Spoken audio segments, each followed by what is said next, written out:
Hello everyone, स्वागत है आपका यूनिक ट्यूटोरियल के फ्री ग्रामर लेसन में। आज के वीडियो में हम लोग ट्रांजिटिव वर्ब्स और इनट्रांजिटिव वर्ब क्या होते हैं ये जानेंगे। इसके पहले हम लोगों ने वर्ब और उसके टाइप्स, मेन और ऑक्सिलरी वर्ब्स को सीखा है। यदि आप लोगों ने वह वीडियो मिस कर दिया है या आपको रिवीजन की जरूरत है तो डिस्क्रिप्शन में लिंक दिया हुआ है, आप वहां से देख सकते हैं। ट्रांजिटिव और इनट्रांजिटिव वर्ब्स को जानने के पहले आपको इस सेंटेंस में एरर ढूंढना है। क्या भूल है इस सेंटेंस में यह बताना है। यदि आपको यह सेंटेंस सही लग रहा है और यदि आपको एरर पता है तो कमेंट करें और यह वीडियो यहीं छोड़ सकते हैं। अदरवाइज क्या गलत है जानने के लिए हमारे वीडियो के साथ अंत तक जुड़े रहें ताकि इसका जवाब आप स्वयं ही दे पाएं। तो चलिए वीडियो को आगे बढ़ाते हैं और सबसे पहले ट्रांजिटिव वर्ब समझते हैं। ट्रांजिटिव वर्ब्स वो वर्ब्स होते हैं जिस वर्ब के एक्शन का डायरेक्ट ऑब्जेक्ट होता है उसको रिसीव करने के लिए। ऑब्जेक्ट वो होते हैं जो हमें सेंटेंस में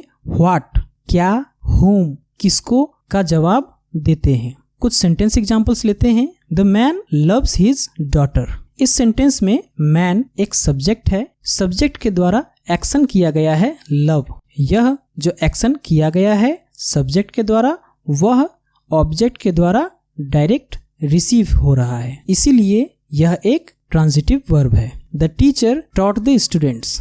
इस सेंटेंस में टीचर के द्वारा एक्शन किया गया पढ़ाने का। टॉट एक्शन वर्ब है जिसको रिसीव किया जा रहा है डायरेक्टली स्टूडेंट्स के द्वारा और यह जवाब दे रहे हैं कि किसको पढ़ाया जा रहा है। तो टॉट यहाँ पर एक ट्रांजिटिव वर्ब है। साक्षी मेड एक केक। इस सेंटेंस में साक्षी के द्वारा एक्शन किया गया बनाने का। मेड एक एक्शन वर्ब है और वह जवाब दे रहा है क्या का, व्हाट। इस सेंटेंस में भी ऑब्जेक्ट के द्वारा डायरेक्ट रिसीव हो रहा है एक्शन और मेड एक ट्रांजिटिव वर्ब है। The doctor cured him.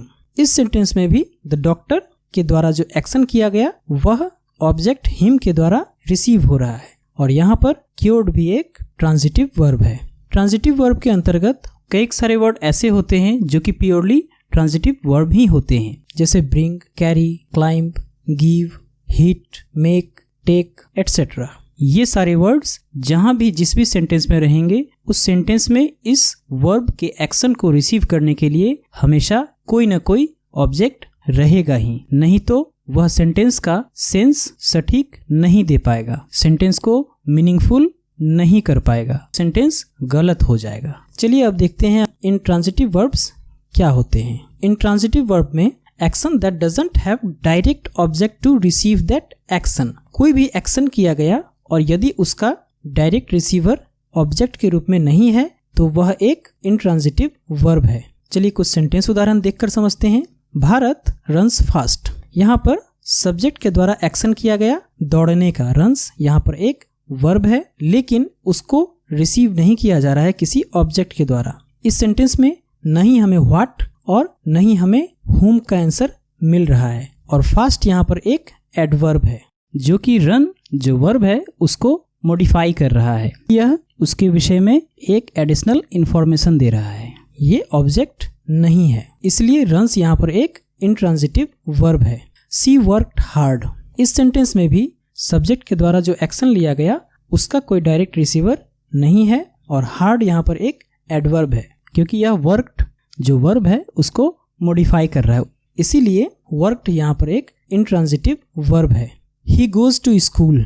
इस सेंटेंस में सब्जेक्ट ही के द्वारा एक्शन किया गया है लेकिन टू स्कूल यहाँ पर ऑब्जेक्ट नहीं है। टू स्कूल वर्ब के कॉम्प्लीमेंट के रूप में काम कर रहा है। इस सेंटेंस में क्या या किसको का आंसर नहीं मिल रहा है, इसलिए गोज यहाँ पर एक इनट्रांजिटिव वर्ब है। सी इज क्राइंग। वह रो रही है। इस सेंटेंस में भी एक्शन को रिसीव करने के लिए कोई ऑब्जेक्ट नहीं है, सब्जेक्ट खुद ही एक्शन कर रही है जो कि सेंटेंस के सेंस को क्लियर कर रहे हैं और सेंटेंस का अर्थ भी सटीक है, इसीलिए क्राइंग भी यहाँ पर एक इनट्रांजिटिव वर्ब है। इनट्रांजिटिव वर्ब के अंतर्गत और भी वर्ड्स आते हैं जो प्योरली इनट्रांजिटिव वर्ब्स ही होते हैं, जैसे क्राई, डाई, लाफ, रन, गो, कम, सीट, स्लीप, स्टैंड। इन सब प्रकार के जो वर्ब्स हैं इनको कभी भी किसी डायरेक्ट ऑब्जेक्ट की जरूरत नहीं पड़ती है। कुछ ऐसे भी वर्ब्स होते हैं जो ट्रांजिटिव और इनट्रांजिटिव दोनों हो सकते हैं। यह डिपेंड करता है सिचुएशन के ऊपर।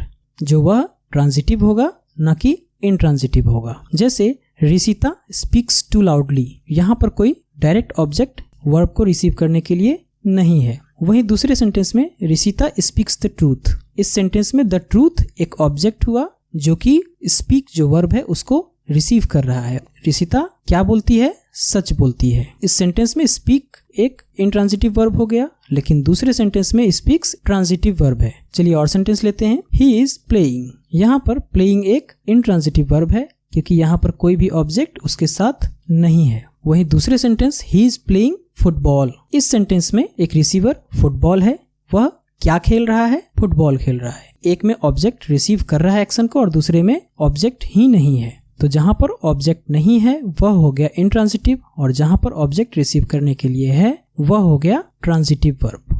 अब वापस आते हैं उस सेंटेंस पर जो वीडियो के शुरू में कहा था। आशा है आपको इसका जवाब अब तक मिल गया होगा। The thief climbed and then escaped, चोर चढ़ा और भाग गया। यह सेंटेंस बिल्कुल गलत है क्योंकि यहाँ पर क्लाइम्ड जो वर्ब है वह एक ट्रांजिटिव वर्ब है और इसको एक ऑब्जेक्ट की दरकार पड़ेगी जिससे कि यह सेंटेंस सही होगा। The thief climbed over the wall and then escaped, चोर दीवार पर चढ़ा और फिर भाग गया। आशा करता हूँ आज का लेसन आपको अच्छा लगा होगा और आज के लेसन से आप लोग ट्रांजिटिव और इंट्रांजिटिव वर्ब्स के अंतर्गत जो कॉन्सेप्ट है वह क्लियर कर पाए होंगे। यदि आज के लेसन के अंतर्गत आपका किसी प्रकार का कोई प्रश्न या सुझाव है तो कमेंट बॉक्स में टाइप करें। यदि आप लोगों ने हमारा चैनल अभी तक सब्सक्राइब नहीं किया है तो हमारे चैनल को सब्सक्राइब करें और सब्सक्राइब करने के बाद जो बेल इनेबल होती है उसे भी टिक करें जिससे कि आने वाले वीडियोस के अपडेट्स आपको नोटिफिकेशन में मिलती रहे। साथ ही शेयर करें उन लोगों के साथ जिन्हें इन सब विषयों की ज्यादा जरूरत है। धन्यवाद।